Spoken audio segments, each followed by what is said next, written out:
Hello guys, good morning. Welcome back on Foma educational hub. Last जो lecture था उसके अंदर हम लोग फुल वेव रेक्टिफायर से रिलेटेड प्रॉपर्टीज़ को डिस्कस कर रहे थे। अभी उसके आगे के बारे में बात करेंगे। फुल वेव रेक्टिफायर के बारे में हमने बहुत सारी बातें कर ली, जैसे कि उसका एवरेज करंट जिसको डीसी करंट भी बोलते हैं वो कैलकुलेट कर लिया। देन आफ्टर आरएमएस एफिशिएंसी, उर्मिका गुणांक जिसको रिपल फैक्टर बोलते हैं, वोल्टेज रेगुलेशन फैक्टर, वोल्टता नियमन गुणांक वो कैलकुलेट कर लिया। अब हमारे पास में जो लास्ट पॉइंट बचा वो बचा क्या? पीआईवी मान। क्या बचा? पीआईवी मान। लास्ट सिक्स्थ पॉइंट है ना, सिक्स्थ राइट, हाँ, पीआईवी मान। इसको क्या बोलते हैं? प्रतीप शिखर वोल्टा बोलते हैं हिंदी के अंदर। प्रतीप शिखर वोल्टा, प्रतीप शिखर वोल्टा पीआईवी मान, PIV value, peak inverse voltage. इसका मीनिंग क्या होता था? इसका मीनिंग ये होता था, जैसे हमने हाफ वेव रेक्टिफायर में किया सेम उसी वे में तो कर रहे हैं। तो मैंने बताया था कि जहाँ पर जैसे उसमें जिस वे में किया है सेम सिमिलर मैनर में यहाँ पर हम लोग डिस्कस करेंगे।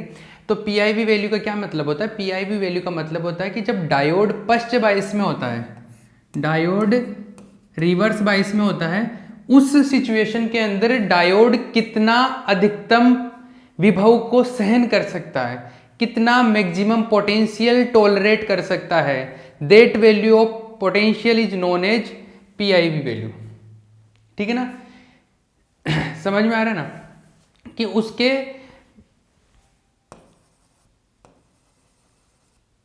जो टर्मिनल्स है उस पर पश्च बायस में कितना अधिकतम वोल्टेज आ रहा है, वो वोल्टेज कितना सहन कर, कि वो करंट को फ्लो नहीं होने दे और करंट को फ्लो होने पहले कितना वोल्टेज सहन कर सकता है, वो उसका पीआईवी मान होता है।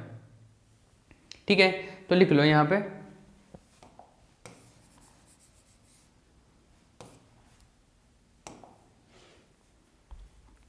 वैसे तो इसका डेफिनेशन पहले हमने लिख लिया था ना, सेम डेफिनेशन ही यहाँ पे फिर से लिखना है, लेकिन फिर भी लिख लो।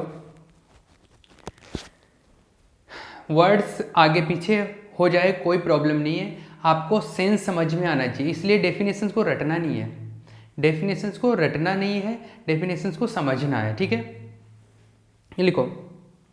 प्रतीप शिखर बोलता किसी डायोड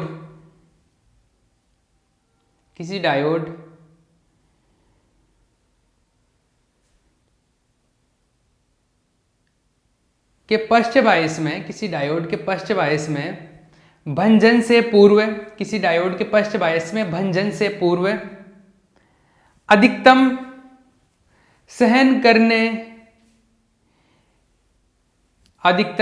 करने योग्य वोल्टता का मान, अधिकतम सहन करने योग्य वोल्टता का मान प्रतीप शिखर वोल्टता कहलाती है। प्रतीप शिखर वोल्टता कहलाती है, प्रतीप शिखर वोल्टता कहलाती है। The maximum value of potential, the maximum value of potential in reverse bias, in reverse bias on a diode, in a reverse bias on a diode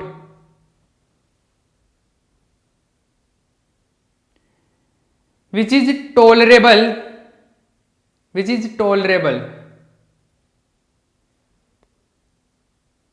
before breakdown is known as peak inverse voltage, is known as peak inverse voltage. ठीक है, अब जो peak inverse voltage होता है full wave rectifier का, देखो full wave rectifier का जो सर्किट बनता है, हमने ऐसा बनाया था फुल वेव रेक्टिफायर का सर्किट।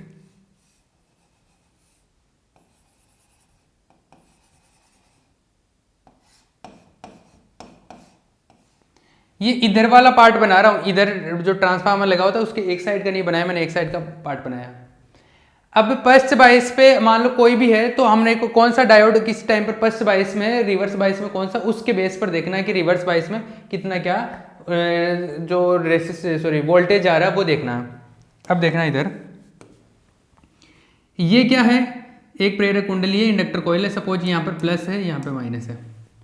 तो हम ये बोल रहे थे कि ये दो पार्ट में डिवाइड हो जाता है वोल्टेज। मान लो एक पार्ट के ऊपर जो वोल्टेज आता है वो हम उसको मान रहे थे कि V, और V को बोल रहे थे Vm साइन ओमेगा टी। इसके ऊपर भी उतना ही आता है वैसे तो, Vm साइन ओमेगा टी, ये इसके ऊपर भी उतना आता है। ये प्लस माइनस ये इस तरीके से होता है। कोई भी एक हाफ साइकिल की बात कर लो, एक अर्ध चक्कर में ये प्लस माइनस ऐसे होता है। इसकी वजह से देखो ये प्लस और ये पॉजिटिव नेगेटिव, बट ये पॉजिटिव नेगेटिव, ये रिवर्स बायस में चला गया, ये रिवर्स बायस में चला गया। तो अब आप ये चेक कर लो कि इसके जो टर्मिनल है यहाँ पे और यहाँ पे, इन दोनों टर्मिनल के ऊपर कितना वोल्टेज जा रहा है मैक्सिमम। यहाँ पर जितना मैक्सिमम वोल्टेज जा रहा है एक बार वो चेक करो।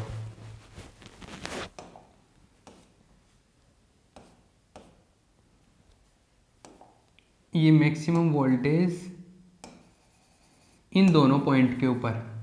अब पहली तो मेरी बात सुनो इधर,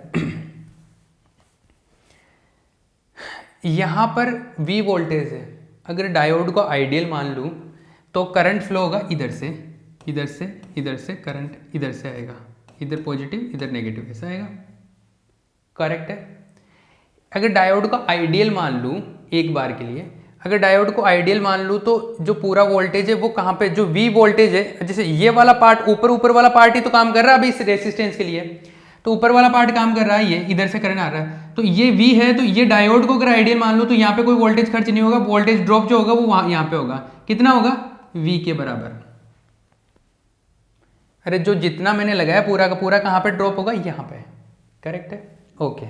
एक बात क्लियर हो गई कि यहाँ पे वोल्टेज V हो गया, यहाँ पे वोल्टेज V है, इस कोयल के ऊपर भी वोल्टेज V है, वो अलग बात है क्योंकि ये सर्किट रिवर्स बायस में इसलिए करंट फ्लो हो नहीं रहा, लेकिन यहाँ पर वोल्टेज कितना है, V है, यहाँ पे भी वोल्टेज V है।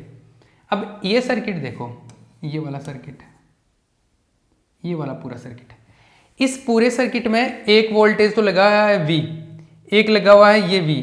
अगर मान लो मैं डायोड के ऊपर बात करूं कि इस डायोड के ऊपर वोल्टेज कितना है, तो ये जो पूरा सर्किट है, ये पूरा सर्किट इस तरीके से है, इधर नीचे वाला बना रहा हूं मैं,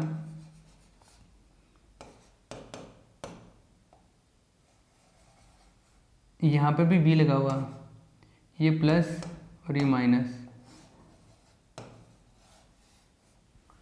तो देखो यहां पर V है, यहां पर V है, दोनों के एक ही डायरेक्शन में है, तो V 2V के बराबर वोल्टेज है यहां पर, जो कि अगर मैं बात करूं तो ये जो है ये 2V के बराबर है। ये N साइड था ना, ये फर्स्ट बायस में ऐसा ही तो होता है, डायोड ऐसे होता है, तो इस तरफ 2V के बराबर वोल्टेज है, इसके ऊपर जो वोल्टेज आ रहा है, इसके ऊपर जो वोल्टेज आ रहा है वो कितना आ रहा है, 2V के बराबर वोल्टेज आ रहा है यहाँ पे इसके ऊपर। मतलब ये जो डायोड है बेचारा 2V के बराबर वोल्टेज को सहन कर रहा है ब्रेकडाउन से पहले। अगर 2V की तो 2V तो ये Vm साइन ओमेगा टी और इसका भी Vm साइन ओमेगा टी। अगर मैक्सिमम की बात करूं तो ये इसका मैक्सिमम कितना है, V का Vm, और इसका भी V का Vm, तो मतलब मैक्सिमम यहां पर कितना वोल्टेज आ सकता है, 2Vm के बराबर। कितना आ सकता है, 2Vm के बराबर। इसका मतलब है कि ये डायोड की कैपेसिटी इतनी होनी चाहिए कि ये 2Vm के बराबर वोल्टेज को सहन कर सके। इतना तो टॉलरेट करना ही करना चाहिए ये ब्रेकडाउन से पहले, मतलब इससे पहले इसका ब्रेकडाउन भंजन नहीं होना चाहिए। भंजन का मतलब है कि ये खराब हो गया और करंट फ्लो हो गया, तो ब्रेकडाउन नहीं होना चाहिए इसका। अगर ब्रेकडाउन हो गया तो फिर गड़बड़ हो जाएगा। तो ब्रेकडाउन से पहले इसको कितना मैक्सिमम सहन करने योग्य होना चाहिए, कितना मैक्सिमम टॉलरेट कर सकना चाहिए, ये 2Vm के बराबर इक्वल, 2Vm से 2Vm के इक्वल तो टॉलरेट करना ही करना चाहिए। आई बात समझ में। तो मैक्सिमम इसका जो टॉलरेबल जो वोल्टेज है वो कितना होना चाहिए, एटलीस्ट 2Vm। तो इसका जो PIV मान है, PIV मान वो कम से कम कितना होना चाहिए, 2Vm होना चाहिए या इससे ज्यादा होना चाहिए। आई बात समझ में। क्लियर है? क्योंकि इसके जो सिरों पर, इसके जो टर्मिनल्स है, इस पर मैक्सिमम वोल्टेज कितना आता है रिवर्स बाइस में? 2 VM के बराबर। क्योंकि सर्किट ही ऐसे ऐसे एडजस्ट किया गया है कि V तो इधर का आ गया और V इस तरफ का आ गया। करेक्ट है? तो टोटल कितना आना चाहिए? 2 VM के इक्वल इसका PIV वैल्यू आना चाहिए। तो आप यहां पर लिख सकते हो अधिकतम शिखर वोल्टता कितना आ गया? 2 VM के इक्वल आ गया। करेक्ट है? अरे बात ये चमक रही है ना? ठीक है भैया, ये बात यहाँ पर ये सेट हो जाती है, ये बात क्लियर हो जाती है। ठीक है, तो यहाँ पर आप लिख भी सकते हो क्या, पूर्ण तरंग दृष्टकारी के लिए इसको छापने के बाद में यहाँ पर लिख लेना अतः, इधर डायग्राम छाप लेना, फिर ये छाप लेना, फिर लिखना अतः पूर्ण तरंग दृष्टकारी के लिए अधिकतम ये के लिए PIV मान 2 VM होता है। न्यूनतम इतना तो होना ही चाहिए, इससे ज़्यादा भी हो सकता है। Hence PIV value for full wave rectifier is 2 VM। Hence PIV value for full wave rectifier is 2 VM। Clear है? ये बात क्लियर हो गई। ये छाप लेना भैया, इधर डायग्राम छाप लेना। ये देखो, ये मैंने बहुत सारे डायग्राम्स बना के डिटेलिंग किए ताकि आप हर तरीके से इसको समझ सको। बल्कि आप जब बुक में देखोगे या कहीं पे भी देखोगे ना, तो एक डायग्राम बनाया हुआ होता है जो मेन डायग्राम रहता है, बाकी के डायग्राम्स नहीं होते। लेकिन अगर आप डायग्राम को सोल्व नहीं करोगे तो आप उसको क्लियर कर कैसे पाओगे? बिना सोल्व किए हुए उसको आप लिख कैसे सकते हो? आप उसको कैलकुलेट कैसे कर सकते हो? उसको रटना हो जाता है। तो आप इस तरीके से इसको डायग्राम्स को सोल्व करके कैलकुलेट कर सकते हो। ठीक है, ये PIV वैल्यू हो गया। अब PIV वैल्यू के बाद में एक प्रॉपर्टी और है जो मैंने हाफ वेव रेक्टिफायर में भी होल्ड रखी थी और फुल वेव रेक्टिफायर के लिए भी होल्ड रखी थी। मैं उस प्रॉपर्टी के बारे में आपको कुछ बता देता हूं। देखो, ये हाफ वेव रेक्टिफायर के भी ये जो 5-6 प्रॉपर्टी थी ये कंप्लीट हो गए। Half wave rectifier, full wave rectifier दोनों के लिए हो गए। अब मैं एक प्रॉपर्टी वो दोनों के साथ में बता रहा हूं, इसको देख लेना, ये एक साथ देख लेना। अर्ध तरंग एवं पूर्ण तरंग दृष्टकारी के आवृत्ति घटक, आवर्ती घटक, फ्रीक्वेंसी कंपोनेंट्स,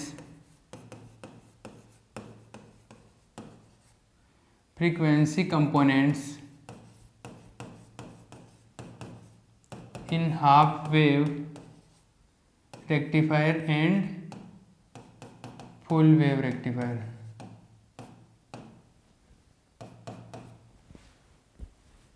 ठीक है, तो हाफ वेव रेक्टिफायर और फुल वेव रेक्टिफायर में के जो रेक्टिफायर्स है उनके अंदर आवर्ती घटक किया। ये फ्रीक्वेंसी कंपोनेंट्स का मीनिंग क्या, पहली बात तो ये समझो। देखो, कोई भी सिग्नल होता है, कोई भी कैसा भी, वो DC का हो या AC का हो, उस सिग्नल को हम लोग क्या कर सकते हैं, अलग अलग फ्रीक्वेंसी के कंपोनेंट्स में डिवाइड कर सकते हैं। जैसे मान लो क्या है, आपके पास में एक गाना है, ठीक है ना, एक गाना है, उसका कोई पर्टिकुलर फ्रीक्वेंसी है, एक गाना है उसका कोई पर्टिकुलर फ्रीक्वेंसी है। ये कोई गाने का सिग्नल है, ठीक है, ये कोई गाने का सिग्नल है। अब इस सिग्नल को मैं मैथमेटिक्स की हेल्प से, और मैथमेटिक्स में एक टॉपिक आता है फूरियर एनालिसिस, वो आपके मैथमेटिकल फिजिक्स में आता है सेकेंड ईयर में। मैथमेटिकल फिजिक्स में एक टॉपिक आता है फूरियर एनालिसिस, फूरियर विश्लेषण। अब वो फूरियर एनालिसिस से क्या करते हैं, इस सिग्नल को हम लोग अलग अलग साइन और कोस के सिग्नल्स में डिवाइड कर देते हैं। क्या करते हैं, साइन और कोस के सिग्नल्स में। मान लो एक कोई सॉन्ग चल रहा है और उस सॉन्ग का ये एक पूरा सिग्नल है। अब इस सॉन्ग को मैं क्या कर सकता हूँ, मैं अलग अलग फ्रीक्वेंसी में डिवाइड कर दूंगा। जैसे क्या करूँ, मैं इसको जो तबले की फ्रीक्वेंसी है उसको मैं अलग कर देता हूँ, इसको अलग कर दिया मैंने। जो गिटार की फ्रीक्वेंसी है मैंने उसकी रेंज डिसाइड की और उसको अलग कर दिया। सिंगर का जो वॉइस है, मान लो अरिजीत सिंह गा रहा, तो अरिजीत सिंह का जो वॉइस है उसका जो फ्रीक्वेंसी है उसको मैंने उस सिग्नल को अलग कर दिया। अगर मान लो इसके ऊपर कुछ वोयलिन बज रहा है तो वोयलिन का जो फ्रीक्वेंसी है उसको मैंने अलग कर दिया, ठीक है ना। ये सारे सिग्नल्स को अलग कर दिया। अब अगर मुझे एक पर्टिकुलर सिग्नल पे काम करना, मान लो डीजे पे गाना चल रहा है और डीजे पे गाना चल रहा है, आप चाहते हो कि मुझे अरिजीत सिंह की आवाज़ से मतलब नहीं है, मुझे गाने का म्यूजिक सुनाई देना चाहिए ताकि लोग आराम से भीड़ में उछल सके वहाँ पे, है ना, ये चाहिए। तो मान लो मेरे कोई ड्रम का जो सिग्नल चल रहा है ना, मान लो ये ड्रम का सिग्नल है, ये ड्रम के सिग्नल का वॉल्यूम में बढ़ा दूं, तो ड्रम का सिग्नल का वॉल्यूम बढ़ाने के लिए सबसे पहले तो मेरे को ड्रम का सिग्नल अलग से होना चाहिए ना, मतलब पर्टिकुलर फ्रीक्वेंसी पे काम कर रहा हूं मैं। मतलब ये कोई फ्रीक्वेंसी मान लो ओमेगा 1, ये ओमेगा 2, ये ओमेगा 3, ये ओमेगा 4, ये कोई ड्रम वाली जो फ्रीक्वेंसी है मैं इसको पर्टिकुलर बढ़ा देता हूँ, इसका वॉल्यूम अप कर देता हूँ, मतलब इसका जो एम्पलीट्यूड है उसको इंक्रीज कर देता हूँ, इसके आयाम को बढ़ा दूँ अगर मैं, तो क्या होगा, तो केवल ये ड्रम वाला इंक्रीज हो जाएगा, बाकी के वाले दब जाएंगे। इस तरीके से मैं क्या कर सकता हूँ, किसी भी एक पूरा जो सिग्नल है, कोई गाना है, कुछ भी है, उसमें से एक पर्टिकुलर फ्रीक्वेंसी को मैं कम या ज़्यादा कर सकता हूँ कि नहीं। तो सबसे पहले तो उसके लिए क्या करना पड़ेगा, पहले तो सारे फ्रीक्वेंसीज को अलग अलग करना पड़ेगा, और ये जो सारे फ्रीक्वेंसी को अलग अलग करते हैं मैथमेटिकली ये चीज़ की जाती है फूरियर विश्लेषण में, फूरियर एनालिसिस में। और फूरियर एनालिसिस हम मैथमेटिकल फिजिक्स में पढ़ते हैं, लेकिन उसका थोड़ा सा यूज यहाँ पे होता है। और वो यूज किस तरीके से क्या है, देखो अब क्या है, ये जो कंपोनेंट्स फूरियर, ये कंपोनेंट्स वाली बात बोली मैंने, इसमें क्या पढ़ेंगे हम लोग उसकी बात समझना आप, तो ठीक है। इसमें ऐसा है कि कोई भी सिग्नल दे दो आप, मतलब सिग्नल का मतलब है कि जैसे मान लो अपना करंट है या कोई भी वोल्टेज है, तो उस करंट या वोल्टेज को हम लोग, जैसे मान लो करंट है, ये कोई करंट, कोई भी वैल्यू करंट का अपने पास, जो भी फुल वेव रेक्टिफायर या हाफ वेव रेक्टिफायर में आ रहा था, उस करंट की वैल्यू को हम लोग क्या करते हैं, इस तरीके से ब्रेक कर लेते हैं। जैसे एक तो कोई कांस्टेंट मान लिया, एक तो कोई कांस्टेंट पार्ट जिसकी फ्रीक्वेंसी 0 है, एक तो ऐसा सिग्नल बना लिया मैंने। एक दूसरा साइन और कोस के सिग्नल्स में इनको बांट लेते हैं, साइन और कोस के सिग्नल्स में इनको डिवाइड कर लेते हैं, ऐसा बना लेते हैं। जैसे मान लो कि a n cos n omega t plus b n sine n omega t. इस तरीके के सिग्नल्स में हम लोग तोड़ लेते हैं, मतलब एन का वैल्यू 1 रखूंगा तो ओमेगा टी वाला आ जाएगा अपने पास में कंपोनेंट, फिर 2 रखूंगा तो 2 ओमेगा टी वाला, 3 ओमेगा टी वाला, इधर साइन में भी आ सकता है। तो साइन और कोस की टर्म्स में हम लोग क्या कर लेते हैं, सिग्नल्स को ब्रेक कर लेते हैं। जैसे अपना हाफ वेव रेक्टिफायर का जो करंट आया है उसका देखना कंपोनेंट, कंपोनेंट का मतलब क्या हुआ, अभी यहाँ पर घटकों का मतलब हुआ है कि जो आपके पास में जो भी सिग्नल था उसको साइन या कोस के टर्म में या इस तरीके से हम लोग उसको बदल देते हैं, ठीक है। तो वो ऐसा आएगा, अर्ध तरंग दिष्टकारी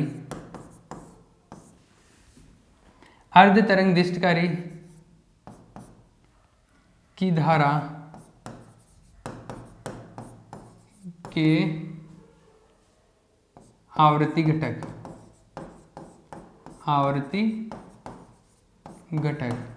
देखो इसके आवृत्ति घटक की बात कर रहा हूं, किसके लिए, हाफ वेव रेक्टिफायर के लिए।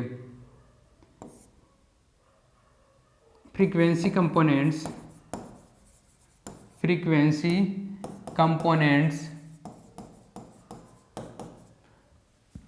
For current in half wave rectifier. Half wave rectifier के लिए फ्रीक्वेंसी कंपोनेंट की बात कर रहे हैं, ठीक है ना, फ्रीक्वेंसी कंपोनेंट की। अब देखो आई जो है करंट, हाफ वेव रेक्टिफायर में जो भी करंट आया उसका जो फ्रीक्वेंसी कंपोनेंट कैलकुलेट करते हैं वो कंपोनेंट में डायरेक्ट वैल्यू बता रहा हूँ कि कैसे क्या उसका वैल्यू आएगा। उसको कन्वर्ट करने का वो उसका फूरियर एनालिसिस होता है, वो मैं नहीं सिखा रहा, वो हम लोग मैथमेटिकल फिजिक्स में पढ़ेंगे। यहाँ पर इसका डायरेक्ट वैल्यू देख लो, यह आता है Im/पाई माइनस प्लस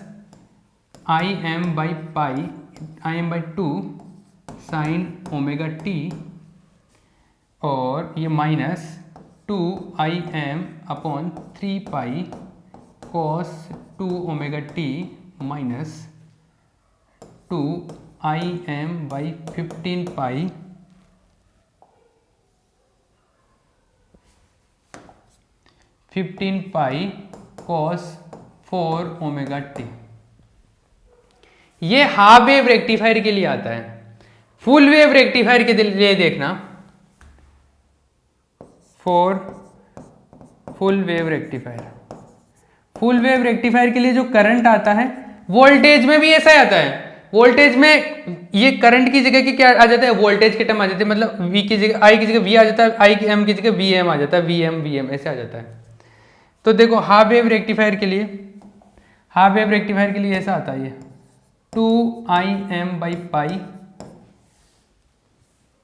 2Im/पाई माइनस 4Im/3 पाई cos 2 ओमेगा टी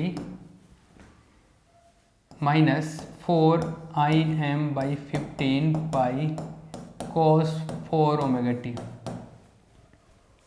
ये है। ठीक है, ये फुल वेव रेक्टिफायर के लिए है, ये हाफ वेव रेक्टिफायर के लिए है। इसका जो कैलकुलेशन होता है किस तरीके से आता है, ये पूरा फूरियर एनालिसिस में आता है, ये मैथमेटिकल फिजिक्स का पार्ट होता है। अभी ये आप ध्यान रख लो, ये लास्ट के आंसर है। ये दोनों आंसर आपको ध्यान भी रखने पड़ेंगे, याद रखने पड़ेंगे। उसकी वजह ये है कि फिल्टर के जो टॉपिक है उनमें आपको ये दोनों इक्वेशन काम में आएगी, फुल वेव रेक्टिफायर की भी और हाफ वेव रेक्टिफायर की भी, स्पेशली फुल वेव रेक्टिफायर की। वोल्टेज के टर्म्स में अगर वोल्टेज का फूरियर एनालिसिस करें, वोल्टेज को देखो, आवृत्ति घटक का मतलब है, फ्रीक्वेंसी कंपोनेंट का मतलब है, जैसे करंट को हमने 2 ओमेगा में, इधर 4 ओमेगा में ऐसे ब्रेक कर दिया, इधर ओमेगा में, 2 ओमेगा में, 4 ओमेगा में। तो देखो हाफ वेव रेक्टिफायर में जो मिनिमम फ्रीक्वेंसी है, मिनिमम फ्रीक्वेंसी कितना आता है, ओमेगा। इसमें ऐसा होता है सबसे ज्यादा वैल्यू इस चीज का है, फिर इसके कंपैरिजन में इसका बहुत कम होता है, फिर इसके कंपैरिजन में इनका तो और भी कम होता है। तो जनरली क्या करते हैं, इनको हटाई देते थे हम लोग। फ्रीक्वेंसी में बात करते तो एक ही कंपोनेंट की बात कर लेते हैं फ्रीक्वेंसी वाली के, जिसमें फ्रीक्वेंसी आ रही है, जिसमें ये आ रहा है, तो ज्यादातर वेटेज इसका ही होता है, इनकी वैल्यू बहुत कम होती है, तो केवल इसकी भी बात कर लेते हैं कभी कभी, केवल इसकी। ठीक है, इसमें केवल इसकी बात करेंगे। मतलब ये बोल सकते हैं हम लोग कि अर्ध तरंगितकारी में, हाफ वेव रेक्टिफायर में जो फ्रीक्वेंसी कंपोनेंट मिलते हैं उनकी जो आवृत्ति होती है वो ओमेगा होती है, और इसमें कितनी होती है, 2 ओमेगा। ऐसे भी बोला जाता है, बट ऐसा नहीं है, ये भी टर्म्स मिलते हैं, बट इनके टर्म्स के वैल्यूज क्या होते हैं, कंपैरेटिवली बहुत कम होते हैं, इसलिए इनको इग्नोर समझ लिया जाता है। चमक रहा है, कहीं कहीं पे यूज भी करते हैं इनका, लेकिन इसकी फ्रीक्वेंसी ओमेगा, इसकी फ्रीक्वेंसी 2 ओमेगा। तो हम जो सिग्नल देते थे वो Im साइन ओमेगा टी का देते थे, मतलब ओमेगा फ्रीक्वेंसी का देते थे। तो ये जो इसमें है कौन सा, अर्ध तरंगितकारी हाफ वेव रेक्टिफायर, इसमें तो जो आउटपुट मिलता है सेम फ्रीक्वेंसी का मिलता है, इसमें जो आउटपुट मिलता है डबल फ्रीक्वेंसी का मिलता है। आई बात समझ। फुल वेव रेक्टिफायर में जो सिग्नल आउटपुट पे मिलता है वो डबल फ्रीक्वेंसी का, 2 गुना फ्रीक्वेंसी का मिलता है, यहाँ पे वही मिल रहा है। ये बात चमक रही है कि नहीं। तो ये एक और प्रॉपर्टी होगी अर्ध तरंगितकारी के आवर्ती घटक और फुल वेव रेक्टिफायर के आवर्ती घटक, ये इस तरीके से हो गए। ठीक है, ये छाप लेना। इसके बाद में मैं एक टॉपिक और करवा रहा हूँ, और वो टॉपिक कौन सा है, वो होगा सेतुदिष्टकारी। कौन सा, ब्रिज रेक्टिफायर बोलते हैं उसको, सेतुदिष्टकारी ब्रिज रेक्टिफायर। ठीक है, फिर ब्रिज रेक्टिफायर लास्ट का रेक्टिफायर है, मैंने बोला था 3 टाइप के रेक्टिफायर है। फिर ब्रिज रेक्टिफायर पढ़ने के बाद में हम तीनों का कंपैरिजन करेंगे, हाफ वेव, फुल वेव और ब्रिज रेक्टिफायर का। एग्जाम में कई बार पूछा गया है, उनमें से जनरली तो फुल वेव रेक्टिफायर और हाफ वेव रेक्टिफायर की बात करते हैं। ब्रिज रेक्टिफायर इतना सिलेबस में है नहीं, लेकिन फिर भी थोड़ा डिटेल बता देता हूँ मैं।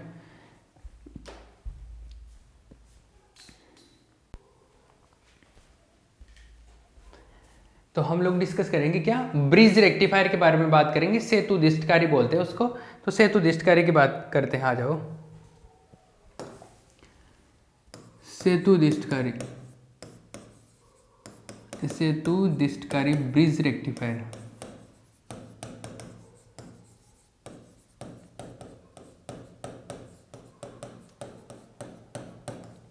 देखो ब्रिज रेक्टिफायर क्या होता है, किस तरीके से होता है। ब्रिज रेक्टिफायर एक तरीके से पूर्ण तरंग दिष्टकारी है, फुल वेव रेक्टिफायर ही है, बट ये थोड़ा अलग तरीके से होता है।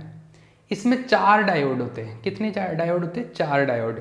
और दूसरा तरंग का जो पूरा भाग है, जो फुल पार्ट है, उसको यूज करते हैं। ठीक है, तो यहाँ पे इसका डेफिनेशन लिखो। सबसे पहले तो इसका डेफिनेशन लिखो।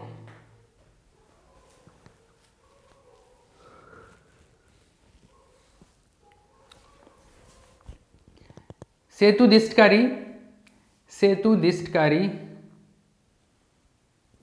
में 4 डायोडों का प्रयोग करते हुए, 4 डायोडों का प्रयोग करते हुए, 4 डायोडों का प्रयोग करते हुए तरंग के 4 डायोडों का प्रयोग करते हुए तरंग के संपूर्ण भाग का, तरंग के संपूर्ण भाग को AC से DC में बदला जाता है। तरंग के संपूर्ण भाग को AC से DC में परिवर्तित किया जाता है। In the bridge rectifier, in the bridge rectifier, in the bridge rectifier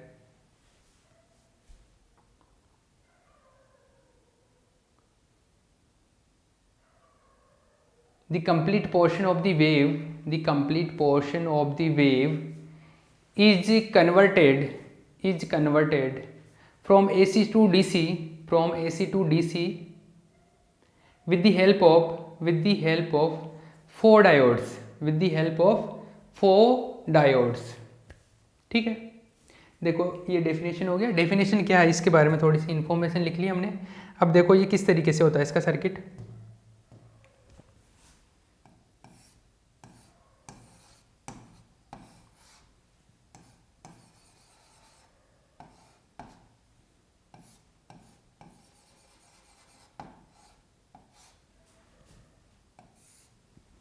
ये कैसे बनता है देखो।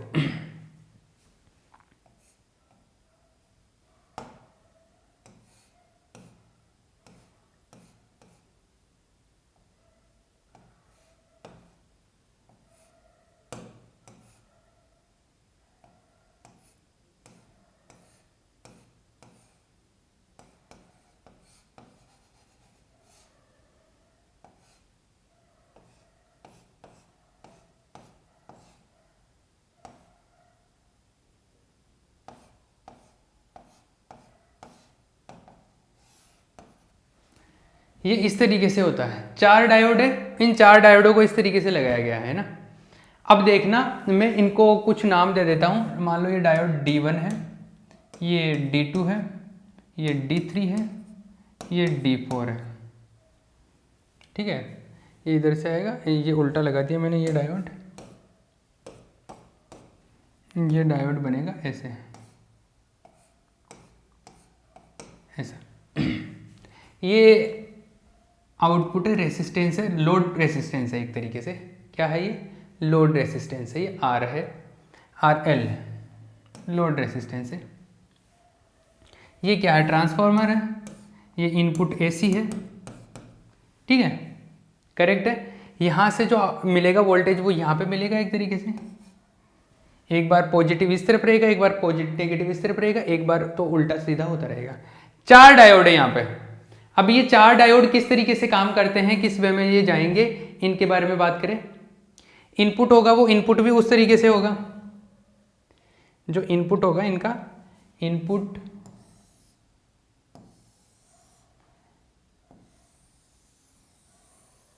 इस तरीके से इनपुट चलता रहेगा। आउटपुट जो मिलेगा, आउटपुट का भी जिक्र करेंगे, अभी डिस्कशन करेंगे। ठीक है, तो हम लोग इनपुट की बात करते हैं। ये करंट ले लो, ये टाइम ले लो, या वोल्टेज ले लो और करंट टाइम ले लो। अब देखो फर्स्ट हाफ साइकिल की बात कर लूं इसकी, यहां तक जो टाइम रहेगा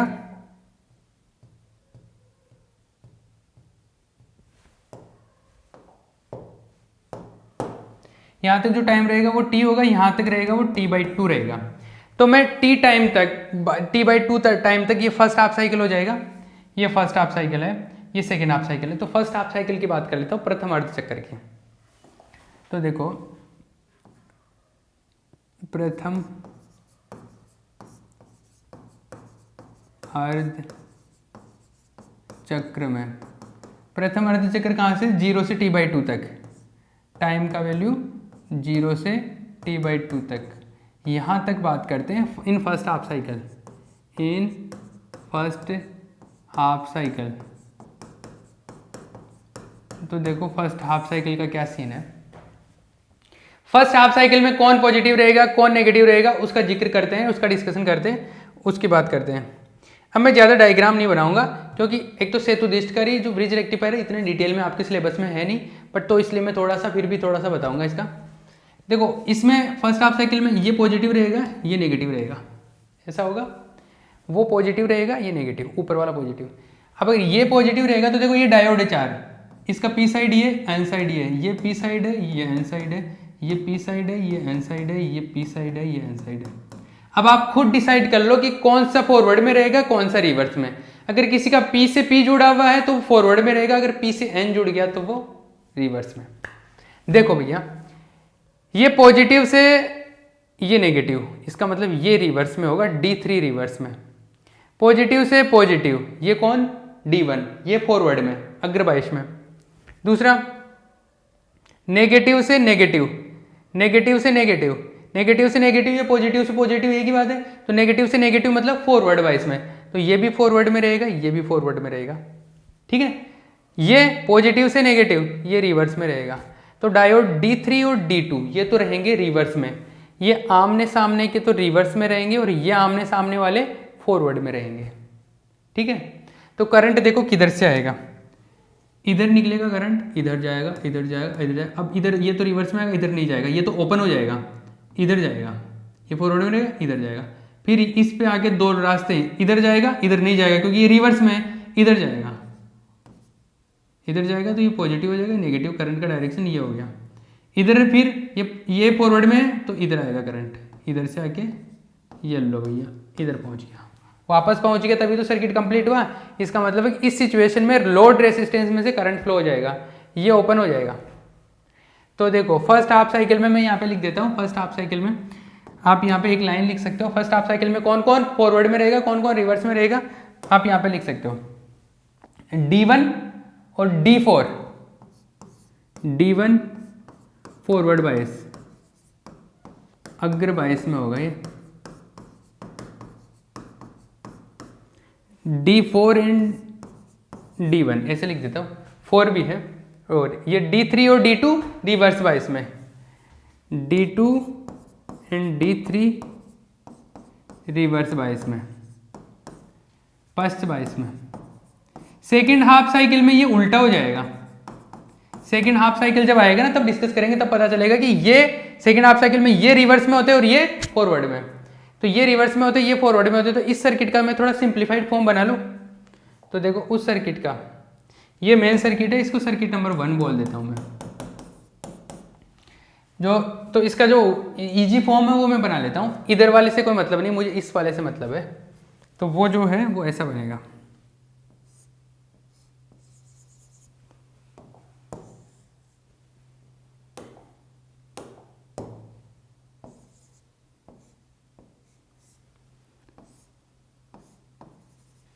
देखो वो इधर वाला डायोड D3 ये तो रिवर्स में मतलब ओपन हो गया,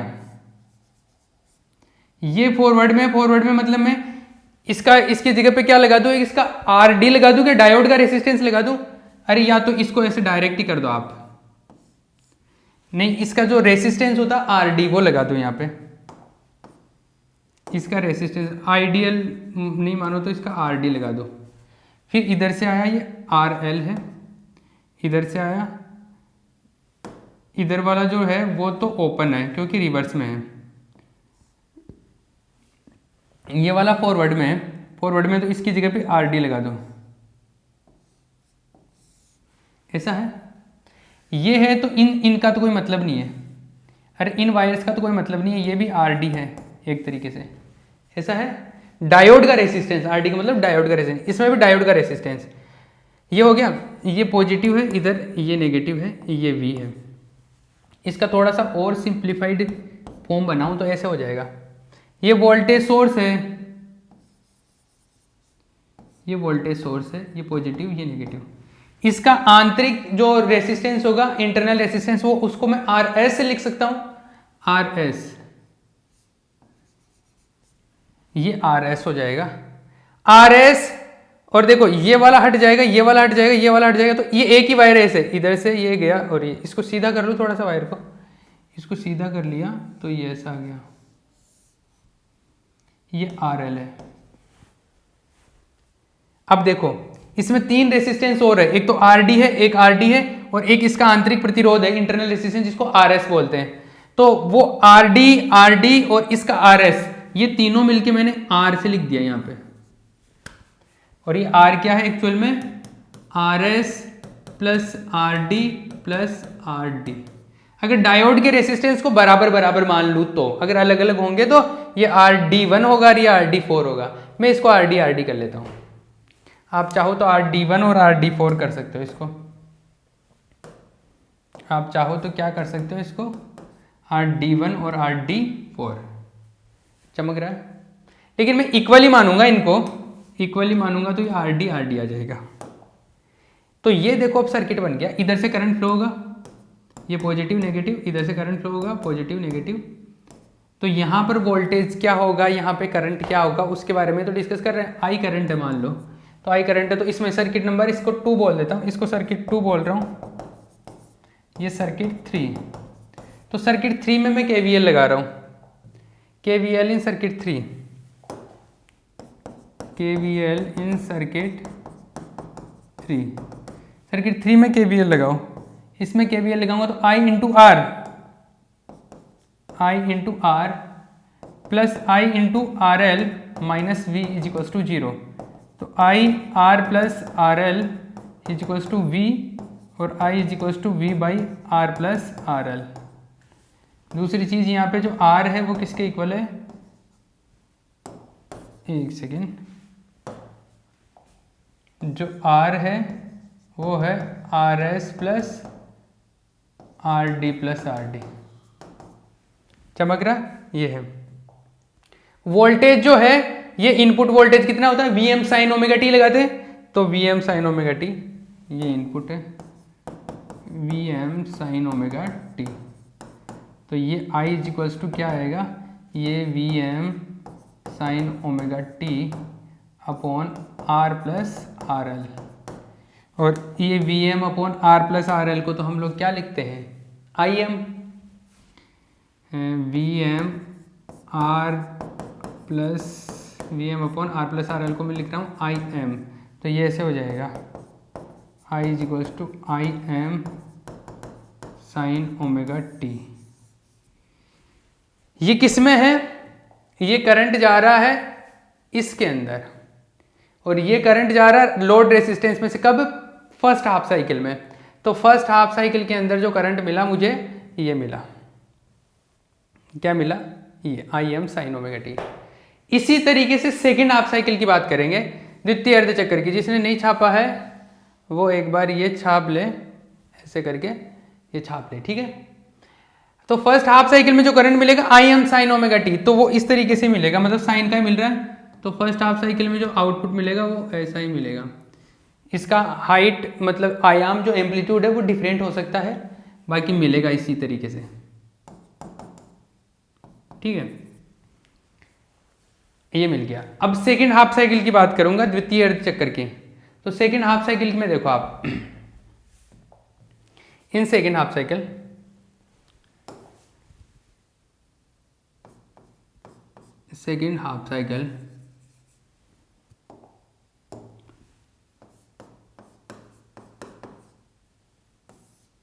द्वितीय अर्ध चक्र,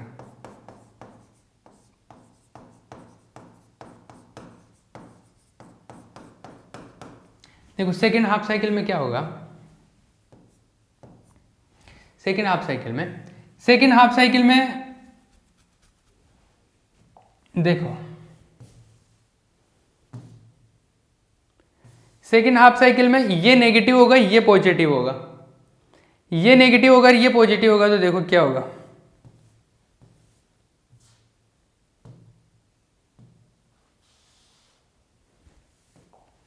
सेकेंड हाफ साइकिल में ऐसे होगा,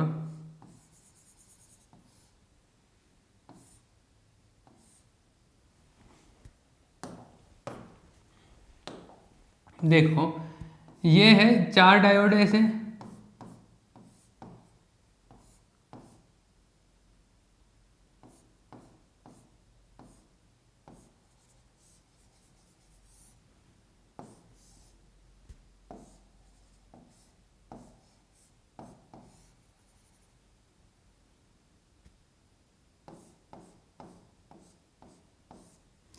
सेकेंड हाफ साइकिल में ये पॉजिटिव होगा,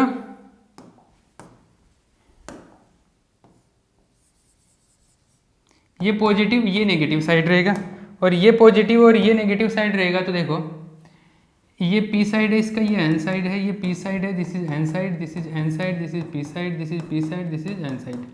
तो कौन फॉरवर्ड में रहेगा, कौन रिवर्स में रहेगा, पहले तो ये डिसाइड करो। ये पॉजिटिव से ये पॉजिटिव, ये फॉरवर्ड में रहेगा, ये पॉजिटिव से नेगेटिव, ये रिवर्स बाइस में रहेगा। इधर देखो नेगेटिव से नेगेटिव, मतलब ये फॉरवर्ड बाइस में रहेगा, सेम से सेम कनेक्ट होता है, फॉरवर्ड में होता है। ये नेगेटिव से पॉजिटिव, ये रिवर्स बाइस में होगा, ये होगा। मतलब मेरे को क्या लिखना, कौन कौन, ये D1 था, ये था ना D1, एक सेकंड क्या नाम लिखे थे मैंने इनके, एक बार देख लेता हूँ। ये D1, ये D2, अच्छा इसको D2 माना था, इसको D3 और इसको D4। तो इस बार ये रिवर्स बाइस में रहेगा, ये भी रिवर्स बाइस में रहेगा, तो D1 और D4 रिवर्स बाइस में होंगे, D1 and D4 reverse bias, first बाइस,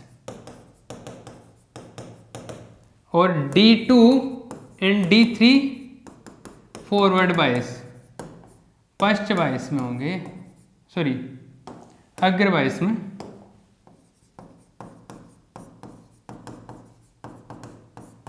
ठीक है ना, तो ये रिवर्स में होंगे और ये फॉरवर्ड में होंगे। समझ में आया ये बात?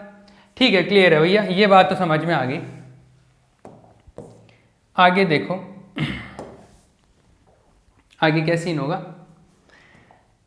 इधर से करंट फ्लो होगा, इधर से करंट फ्लो होगा, इधर जाएगा नहीं ये रिवर्स बाइस में, इधर से करंट जाएगा, इधर जाएगा, इधर दो रास्ते, इधर नहीं जाएगा क्योंकि रिवर्स में, तो इधर से आएगा, इधर से आएगा, फिर इधर जाएगा फॉरवर्ड में, इधर से निकल के इधर चला जाएगा। ये वाला डायोड, ये वाला डायोड कोई काम का नहीं है। तो ये देखो इक्विवेलेंट सर्किट ये ऐसे बन जाएगा, ये ऐसे बनेगा,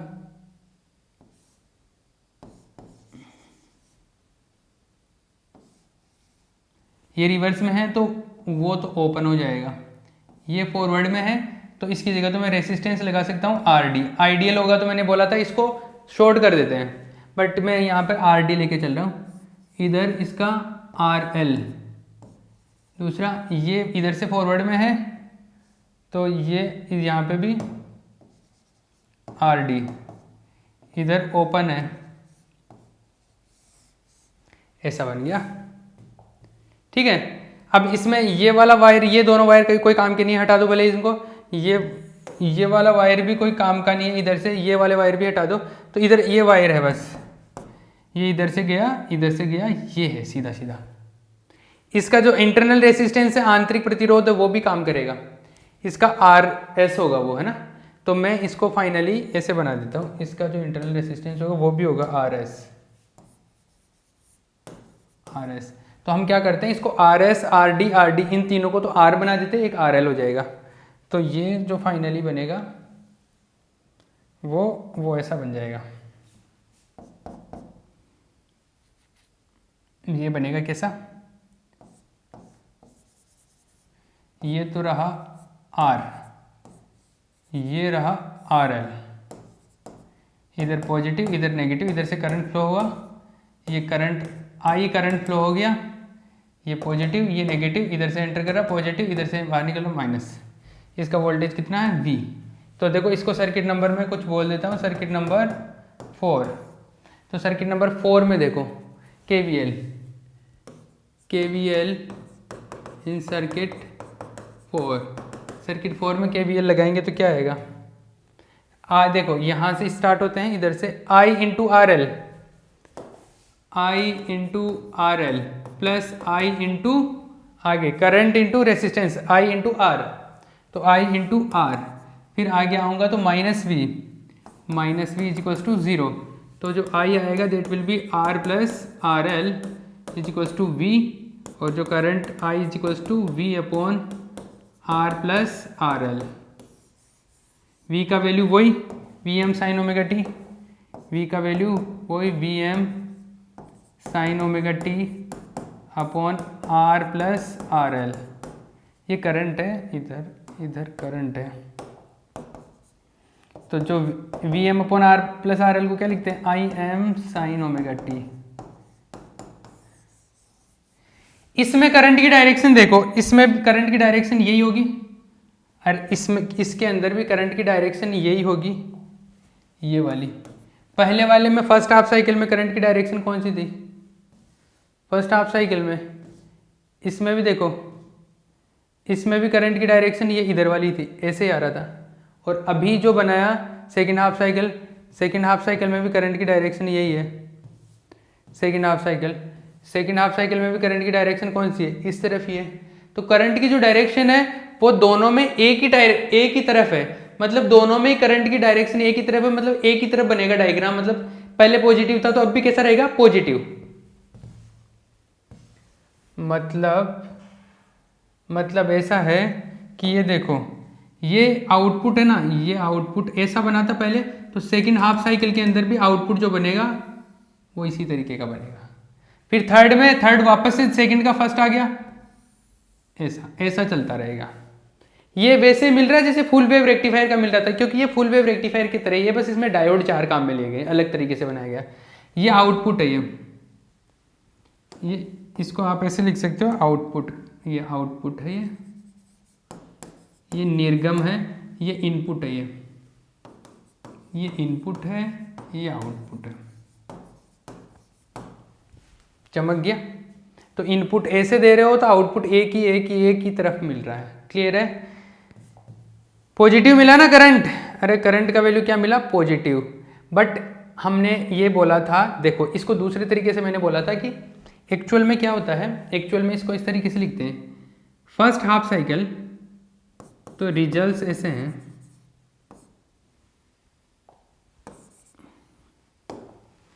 ये ऐसा होता है वैल्यू, तो पॉजिटिव आना चाहिए ना, ये पॉजिटिव आना चाहिए। लेकिन सेकंड हाफ साइकिल में अगर हम बात करें तो सेकंड हाफ साइकिल के अंदर, एक सेकंड, सेकंड हाफ साइकिल के अंदर क्या होता है, सेकंड हाफ साइकिल में t का वैल्यू t/2 से t तक रखते हैं। और अगर ये टाइम का वैल्यू रखता हूं तो ये साइन वाला जो वैल्यू है, ये t/2 से t वाला जो होता है वो थर्ड और फोर्थ क्वाड्रेंट होता है। अगर साइन में बात करूं मैं, तो 0 से t/2 तक यहां होता है, फिर t/2 से t तक यहां होता है, ये होता है तीसरा, थर्ड और फोर्थ क्वाड्रेंट होता है। इनमें साइन का वैल्यू क्या रहता है? नेगेटिव। तो अगर t/2 से t तक वैल्यू इसमें पुट करूंगा तो साइन का वैल्यू क्या रहेगा? नेगेटिव। तो ये नेगेटिव रहेगा तो ये पूरा नेगेटिव आ जाएगा, जबकि अपना आना कैसा चाहिए? पॉजिटिव, क्योंकि सेम ही डायरेक्शन में होता है। तो इसको पॉजिटिव बनाने के लिए हम लोग इसको इस तरीके से लिखते हैं। आगे बात समझ में? ये नेगेटिव साइन इस तरीके से लगाया है क्योंकि मेरे को लिमिट अभी जो टाइम का है वो वैल्यू ये पुट करना है, ताकि ये ओवरऑल वापस से पॉजिटिव आ जाए। क्योंकि हमारे को पता है पॉजिटिव ये बताएगा कि सेम ही डायरेक्शन में पहले वाली में, क्योंकि एक ही डायरेक्शन में मिल रहा है ना दोनों का करंट, तो ये एक ही डायरेक्शन में कब रहेगा? जब इसको हम नेगेटिव करेंगे तो ये t का वैल्यू ये रखेंगे तो ये नेगेटिव हो जाएगा, और नेगेटिव पॉजिटिव हो जाएगा वापस से। ठीक है? पहले जब कैलकुलेशन से किया था तो ये पता चल रहा था कि ये जो वैल्यू है ये शो कर रहा है कि एक ही डायरेक्शन में मिल रहा है। वो कैलकुलेशन से तो डायरेक्शन पता चल गई थी, तो वहां पर तो केवल मैग्नीट्यूड था। ठीक है? यहाँ पर ये आ गया अपने पास में, आप चमक रहा ना ये? ठीक है? ये करंट का वैल्यू आ गया। अब इसका जो DC, RMS, efficiency, ripple factor, वो सारी की सारी चीज़ें जो है ना फुल वेव रेक्टिफायर की थी वो की वही आएगी। मैं इसकी केवल डेटा लिखूंगा, पूरी चीज़ें अब कैलकुलेट नहीं करेंगे, डेटा लिखेंगे सारी, क्योंकि फुल वेव रेक्टिफायर में जैसे फर्स्ट हाफ और सेकंड हाफ में जैसे वैल्यू आए हैं ना करंट के, सेम इसी इसमें भी वैसे आए हैं। तो डीसी भी वैसा मिलेगा, आरएमएस भी वैसा मिलेगा, रिपल फैक्टर भी वैसा मिलेगा और एफिशिएंसी सब वैसा ही मिलेगा। एक चीज चेंज होगी आगे जाके, पी आई वी का वैल्यू चेंज होगा। क्या चेंज होगा? पी आई वी का वैल्यू चेंज होगा। तो वो नेक्स्ट लेक्चर के अंदर हम सारी बात करेंगे इसके बारे में, ठीक है।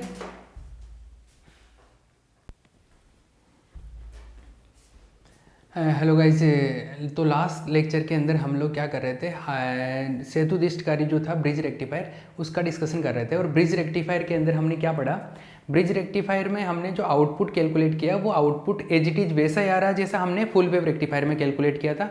तो फुल वेव रेक्टिफायर का आउटपुट, इसका आउटपुट सेम टाइप का है। इसका मतलब जो आई डी सी या एवरेज वैल्यू या आर एम एस या एफिशिएंसी या रिपल फैक्टर जो सारे टर्म्स थे वो जैसे फुल वेव रेक्टिफायर में मिले थे उसी तरीके से हमारे को इसके अंदर भी सेम ही मिलेंगे। तो मैं डायरेक्ट वैल्यू कैलकुलेट कर, मैं मतलब पूरा डिटेल में नहीं जाऊंगा क्योंकि इतना डिटेल सिलेबस में भी नहीं है। मैं डायरेक्ट वैल्यू लिख देता हूँ कि इसके लिए भी वैसे ही वैल्यू मिलेंगे, ठीक है। तो देखो फॉर ब्रिज रेक्टिफायर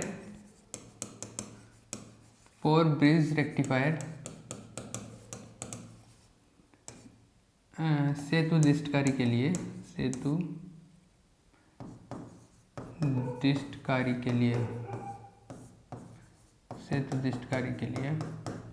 देखो सेतुदिष्टकारी के लिए क्या होगा, सेतुदिष्टकारी के लिए आई औसत मान average value,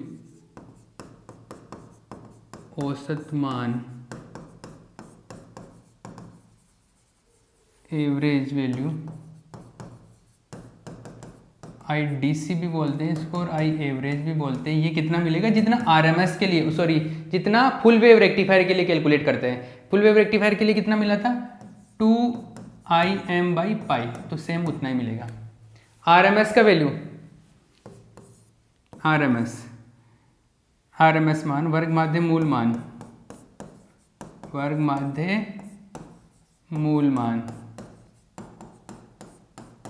R M S value.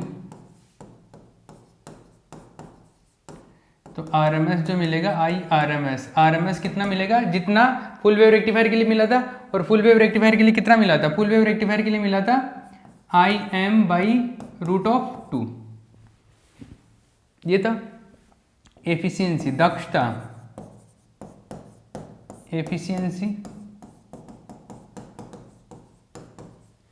Efficiency ईटा से रिप्रेजेंट करते हैं। और ये जो मिलता है ये कितना मिलता है? 81.2% इक्वली मिलता है, ठीक है। उर्मी का गुणांक, रिपल फैक्टर बोलते हैं इसको, उर्मी का गुणांक रिपल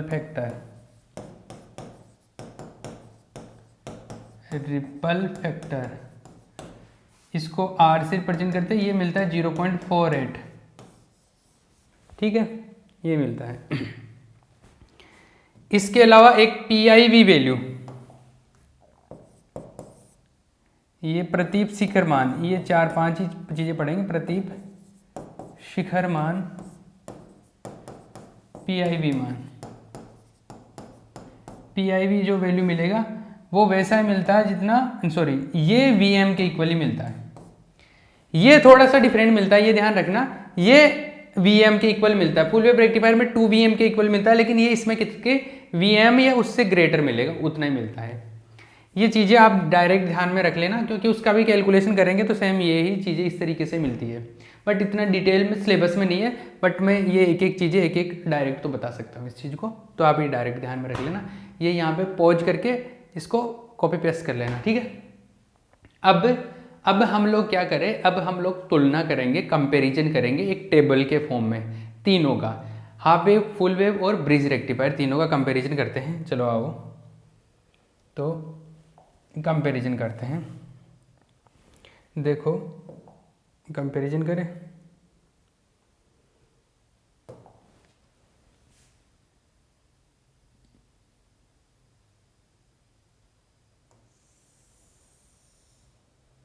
लाइन सीधी है क्या?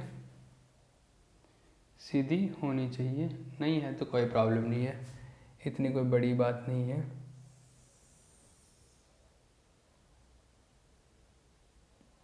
ठीक है,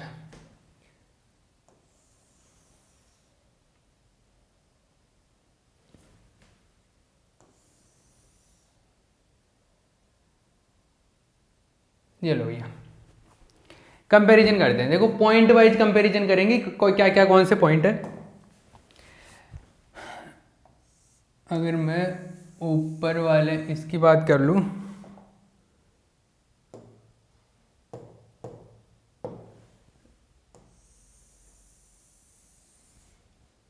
देखो पहले यहाँ पे तो प्रॉपर्टीज आ जाएगा, प्रॉपर्टी, यहाँ पे मैं गुण की बात कर लेता हूँ, या कौन से उसकी बात कर रहा हूँ कि क्या दक्षता की बात कर रहा हूँ किसकी, ये हाफ वेव रेक्टिफायर है, ये हाफ वेव रेक्टिफायर, ये फुल वेव रेक्टिफायर, और ये ब्रिज रेक्टिफायर, मतलब सेतु दिष्टकारी। ठीक है, क्लियर है। देखो मैं सबसे पहले इसमें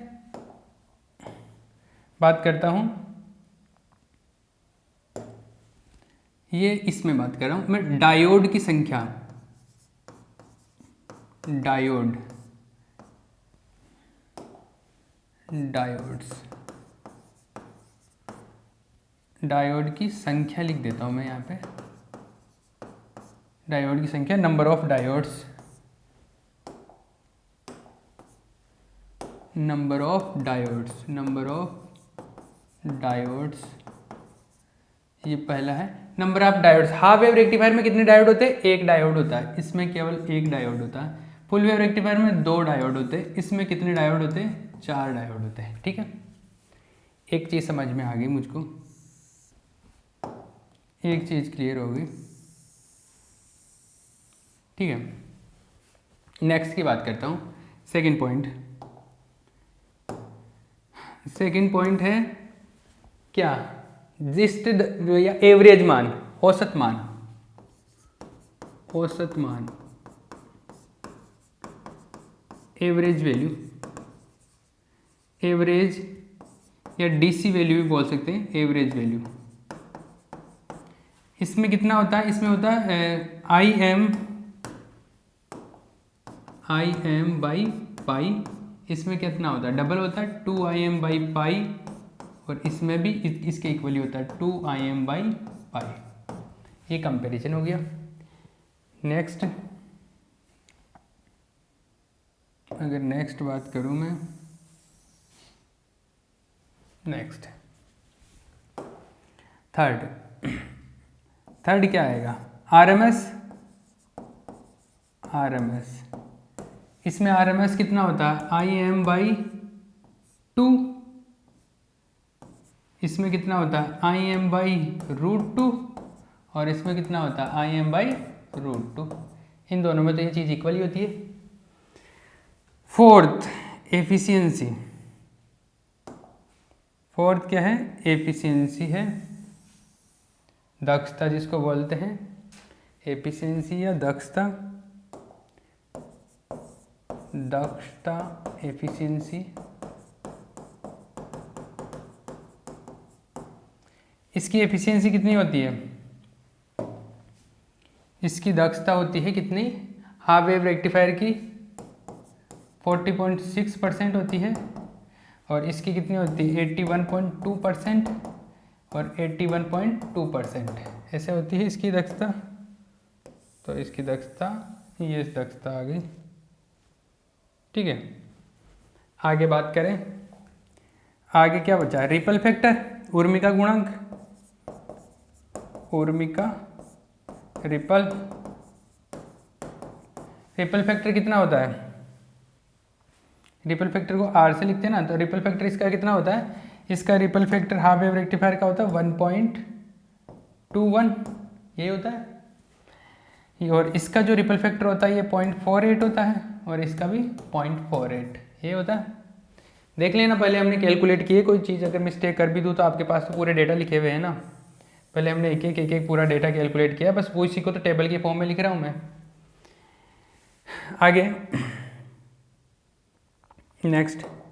नेक्स्ट बचा PIV, सिक्स्थ है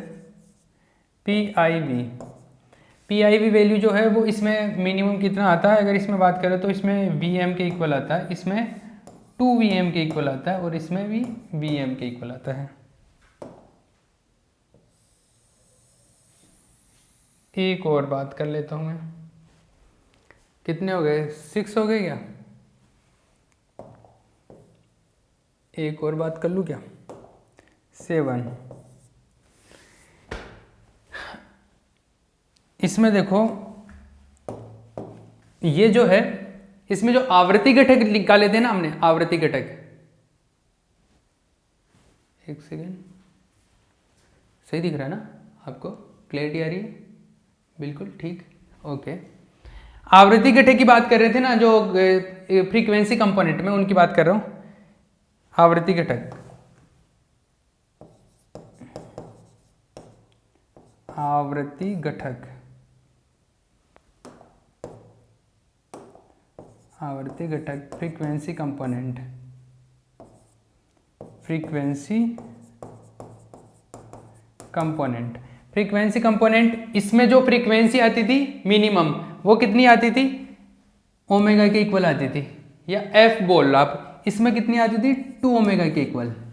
बताया था ना फुल वेव रेक्टिफायर में 2 ओमेगा आती है, इसके अंदर कितनी आती थी? ओमेगा आती थी, क्योंकि साइन ओमेगा का टर्म आता था, इसमें cos 2 ओमेगा का आता था डायरेक्ट। इसके अंदर 2 ओमेगा, इन दोनों में सेम ही होता है। लास्ट पॉइंट, एक लास्ट पॉइंट का और जिक्र कर लेते हैं हम लोग, फिर टेबल को बंद कर देंगे हम, ठीक है। लास्ट पॉइंट है, लास्ट पॉइंट जो है वो क्या है? वो ये है कि जैसे ट्रांसफार्मर के बिना भी काम हो सकता है कि रेक्टिफायर में हो सकता है, तो ट्रांसफार्मर के बिना भी काम हो सकता है, लेकिन किस में हो सकता है, किस में नहीं हो सकता? देखो ट्रांसफार्मर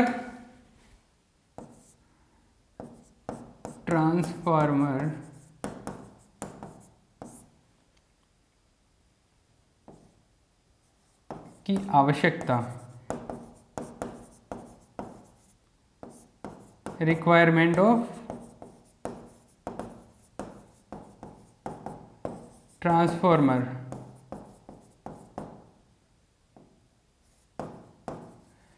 देखो इसके अंदर बिना ट्रांसफार्मर के भी काम हो सकता है। नो, रिक्वायरमेंट है क्या इसमें? नो, नहीं है, बिना ट्रांसफार्मर के काम हो सकता है। इसमें ये सेतुदिष्टकारी होता है, पूर्ण तरंग दिष्टकारी में ऐसा होता है ना, ये बीच में ऐसे लगता है। अगर ये दो बीच में वायर लगाते हैं, ये इसी पे लग सकता है ट्रांसफार्मर पे। ट्रांसफार्मर नहीं हो तो ये नहीं लगा सकते, तो अगर ये नहीं लगा पाएंगे तो वो शिफ्टिंग नहीं होगी, और शिफ्टिंग नहीं होगी तो ये काम नहीं करेगा। तो इसके अंदर तो जरूरी है, यस। और इसमें भी जरूरत नहीं है, इसमें भी कोई बीच में शिफ्टिंग नहीं होता, तो ये भी, इसमें भी कोई जरूरत नहीं है, नो। ठीक है, ये टेबल बन गया अपना, ये कंप्लीट टेबल हो गया, ठीक है। ये टेबल हो गया भैया, ये पूरा आपके कंपैरिजन हो गया। अब एग्जाम में कंपैरिजन पूछे तो आपको देखना कि कितने मार्क्स का पूछा गया। हो सकता है फुल वेव और हाफ वेव के बीच की पूछ ले, तो फुल वेव और हाफ वेव रेक्टिफायर के बीच का पूछे तो इन दोनों का ही डिस्क्राइब करना है, इस कॉलम को हटा देना। बट मैं यहाँ पे तीनों का ही बता दिया हूँ, तो आप तीनों में से किसी का भी पूछे तो आप बता सकते हो, ठीक है। क्लियर है? इस पे एक क्वेश्चन और आता है, ये तो यहाँ से इसको कॉपी कर लेना, यहाँ पे पॉज करके मैं साइड में हो लेता हूँ, तो यहाँ पे आप पॉज करके क्या कर लेना, इसको कॉपी कर लेना। आप समझ गए ना ये सारी चीज़ें, अब बता सकते हो, इसको लैंग्वेज की फॉर्म में भी लिख सकते हो वैसे तो। अब देखो फुल वेव रेक्टिफायर और ब्रिज रेक्टिफायर जो है सेतुदिष्टकारी और पूर्ण तरंग दिष्टकारी, ये भी पूर्ण तरंग दिष्टकारी है, लेकिन ये मध्य निकासी वाला, इसको सेंट टेप भी बोलते हैं, मध्य निकासी। तो इन दोनों की भी तुलना की जाती है कई बार। अब इन दोनों की तुलना करेंगे तो देखो काफ़ी चीज़ें इनके अंदर एक अलग अलग है। देखो एक तो इसमें ऐसा है कि इसमें 2 ही डायोड है, इसमें 4 डायोड की जरूरत पड़ती है। ये बेटर है ना, 2 में काम हो जाता है, तो ये चीज़ इसमें बढ़िया है, ठीक है। दूसरी चीज़, इसमें ट्रांसफार्मर की जरूरत पड़ती है, इसमें बिना ट्रांसफार्मर के भी काम हो जाता है। इसका मतलब इस जगह पर ये बढ़िया है, तो यहाँ पर तो ये अच्छा है, 2 की जरूरत पड़ रही है, यहाँ पर ये अच्छा है आई, तो यहाँ पर इसके कंपैरिजन में ये बढ़िया है, यहाँ पर इसके कंपैरिजन में ये बढ़िया है। 2 चीज़ें बता दी। थर्ड, ये देखो, इसका PIV मान है Vm, मतलब एक ऐसा डायोड जिसका जो सहन करने की क्षमता है वो कम है, Vm है, तब भी काम हो जाएगा। तो जिसकी सहन करने की क्षमता कम है वो सस्ता पड़ेगा अपने मार्केट से, जब प्राइस होगा उसका सस्ता होगा। तो Vm अगर जैसे मान लो कि एक तो है 5 वोल्ट तक का सहन कर सकता है, तो 5 वोल्ट में अपना काम चल जाएगा, तो ले आओ उसको, 2 रुपये में आ गया। लेकिन एक है कि मेरे को डबल क्षमता वाला चाहिए, मतलब उसको डबल एक सहन करने वाला चाहिए, तो वो डबल सहन करने वाला चाहिए, तो वो फिर ज़्यादा महंगा आएगा, तो वो ज़्यादा महंगा आएगा तो सही नहीं है ना अपने लिए। तो यहाँ पर ब्रिज रेक्टिफायर बेटर है, यहाँ पर ये सही है, यहाँ पर ये गलत है। मतलब इसकी तुलना में ये पॉजिटिव इसका पॉइंट हो गया, ये नेगेटिव पॉइंट हो गया। यहाँ पर इसका पॉजिटिव पॉइंट है क्योंकि 2 में काम चल रहा है, इसमें ये नेगेटिव पॉइंट है। इसमें इसके बिना ही काम चल रहा है इधर, तो ये पॉजिटिव पॉइंट है, इसमें ये नेगेटिव पॉइंट है। कंपैरिजन देखो इसका, मैं भी इनको लिखवाऊंगा, बट टेबल देख के आपको रटना नहीं है, यही तो मैं बोल रहा हूं, रटना नहीं है, लॉजिकली ध्यान में रखोगे तो कोई भी थ्योरी ध्यान में रटने की जरूरत नहीं है। नेक्स्ट, ये सारी चीजें तो बराबर बराबर बराबर है बिल्कुल। तो ये हाँ, एक और चीज होती है इसमें, एक और चीज होती है, देखो इसके अंदर 4 डायोड आते हैं, 4 डायोड थे एक साथ, तो 2 ही डायोड काम करते हैं, क्योंकि 2 तो रिवर्स बायस में रहते हैं, 2 डायोड फॉरवर्ड में रहते हैं, 2 डायोड फॉरवर्ड में रहते हैं, 2 डायोड काम करते हैं। 2 डायोड अगर काम करते हैं तो यहाँ पर रेसिस्टेंस भी ज्यादा होगा ना, अरे डायोड का रेसिस्टेंस ज्यादा होगा तो डायोड के ऊपर ज्यादा वोल्टेज खर्च हो जाएगा, और सेतुदिष्ट कार्य में तो यहाँ पर डायोड के ऊपर ज्यादा वोल्टेज खर्च हो जाएगा, इसका RDD वाला पार्ट डबल होगा, इसका RD वाला पार्ट कम होगा, तो यहाँ पर डायोड के ऊपर वोल्टेज खर्च ज्यादा हो जाएगा, तो ये सही नहीं है, ये सही है। तो देखो 4 पॉइंट ऐसे होंगे जो अलग अलग चीजें बता रहे हैं, 2 चीजें इसमें सही है, 2 चीजें इसके अंदर सही है, तो इनकी तुलना करेंगे तो यहाँ पर फॉरवर्ड ये फुल वेव रेक्टिफायर और सेतुदिष्टकारी के बारे में थोड़ा यहाँ पर अलग से बात कर सकते हैं। तो मैं इन पॉइंट्स को लिखवाऊंगा। तो यहाँ पर एक लिखो कि सेतुदिष्टकारी जो कि क्या मध्य निकासी है, मध्य निकासी बोलते हैं इसको, सेंटर टेप। सेंटर टेप इसलिए बोलते हैं कि वो जो बीच में होता है वो ऐसा ऐसा ऐसा ऐसा ऐसा ऐसा ये बीच में लगा होता है ना फुल वेव रेक्टिफायर में, उसको बोलते हैं सेंटर टेप, बीच में से ये सेतुदिष्टकारी, जैसे मैंने पहले भी बताया था।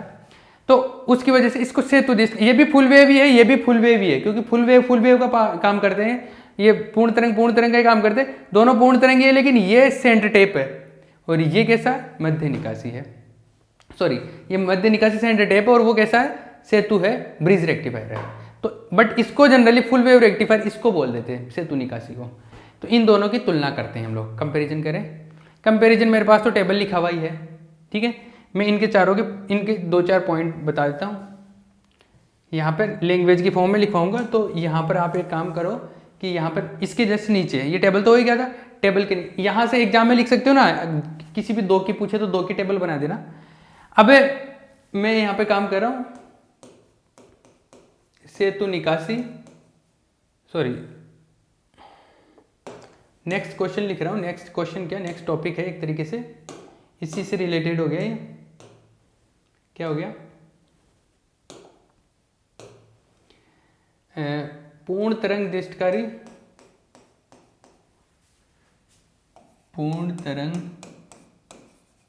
दिष्टकारी एवं सेतु दिष्टकारी। पूर्ण तरंग दिष्टकारी का मतलब है मध्य निकासी से, मतलब है मेरा किससे, मध्य निकासी से, मध्य निकासी दिष्टकारी है ये, सेंटर टेप। सेतु दिष्टकारी की तुलना,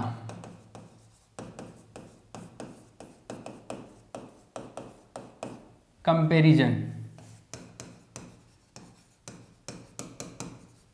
comparison of centre tap, centre tap full wave rectifier, centre tap and bridge rectifier.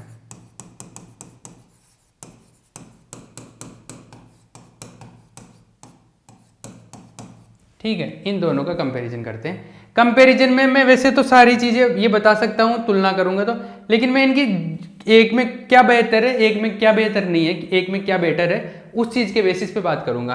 तो पहला पॉइंट लिख लो, पहले तो ये जो अलग अलग चीजें हैं ना उनके बारे में बात कर लेते हैं। जो सेम है उनके बारे में तो मैं बताऊं ही क्या, उनके बारे में तो आप खुद भी लिख सकते हो, पर जो अलग अलग है ना, उसके बारे में बात करते हैं। तो लिखो पहला पॉइंट, लिखो पहला, इसमें 2 डायोड में काम हो जाता है, इसमें 4 डायोड लगाने पड़ते हैं, यही ना। तो लिखो मध्य निकासी, मध्य निकासी, मध्य निकासी, मध्य निकासी दिष्टकारी में, मध्य निकासी दिष्टकारी में 2,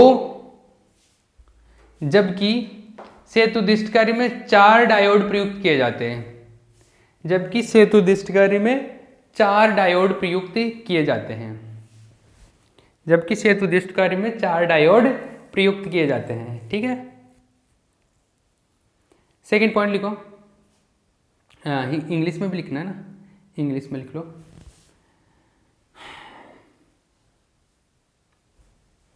Only 2 diodes are used, only 2 diodes are used in center tape rectifier, in center tape rectifier, where 4 diodes are used, where 4 diodes are used in bridge rectifier, in bridge rectifier। ठीक, एक हो गया। दूसरा पॉइंट लिखो, सेतु दिष्टकारी में, सेतु दिष्टकारी में diode की संख्या अधिक होने से, सेतु दिष्टकारी में डायोड की संख्या अधिक होने से, डायोड की संख्या अधिक होने से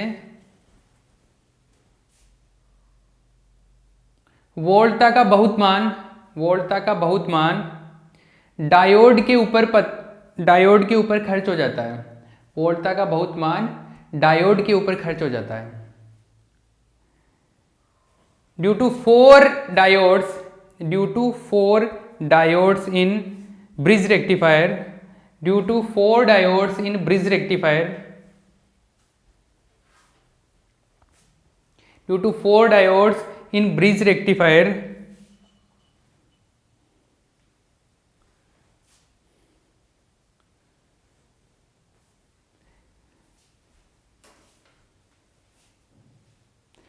there will be extra dissipation of voltage, there will be extra dissipation of voltage on diodes, there will be extra dissipation of voltage on diodes। ठीक है, ये हो गया। नेक्स्ट, ये ट्रांसफार्मर वाली बात लिख लेता हूं।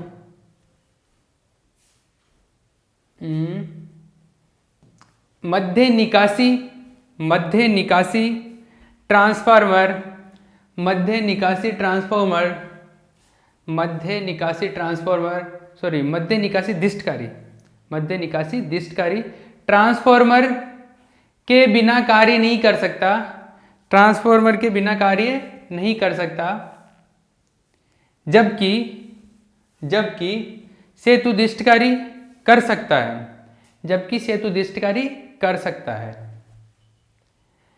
इंग्लिश में लिखो, centre tap transformer, centre tap transformer cannot work, centre tap transformer cannot work without, cannot work without, cannot work without transformer, cannot work without transformer, where bridge rectifier can work, where bridge rectifier can work।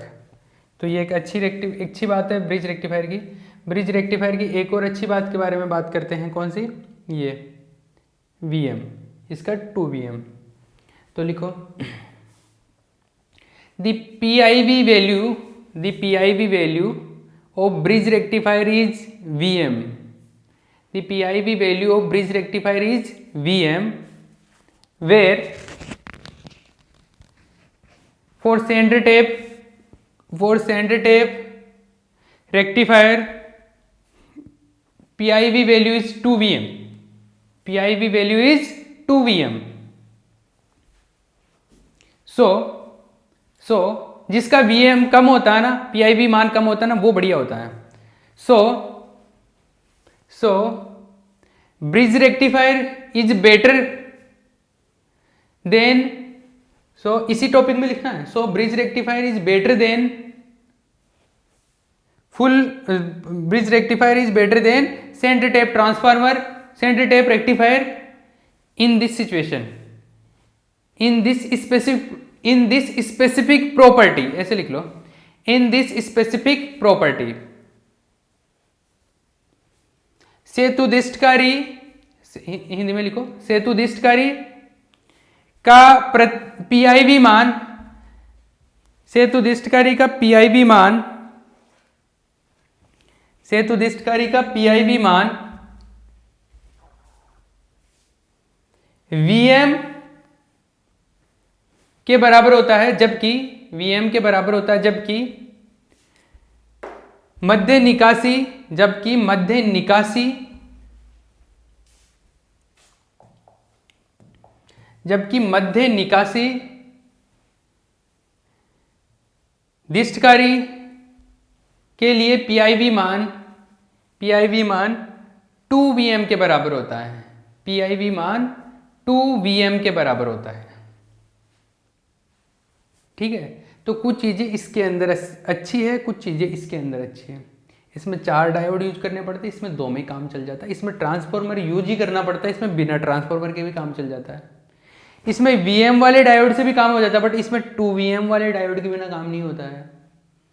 तो ये अपनी अपनी अच्छी बुरी बातें हैं, तो सब में अच्छी या बुरी बातें होती है, वो हमने कंपैरिजन करके देख लिया।